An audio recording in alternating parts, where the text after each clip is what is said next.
Hello everyone, welcome back to my channel. तो यार कैसे हैं आप सब। आज मैं आप लोगों के लिए लेकर आई हूँ ग्लिटर आईलाइनर लुक।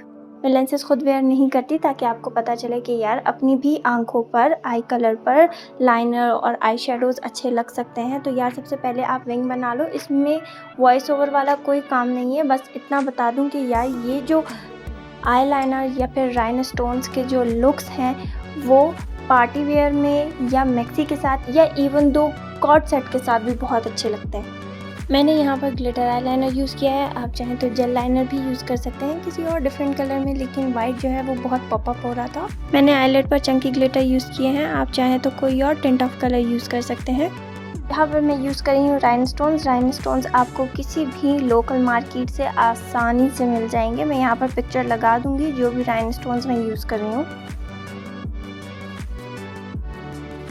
यहाँ आईलेट पर मैंने multi Chrome eye shadow use किया है।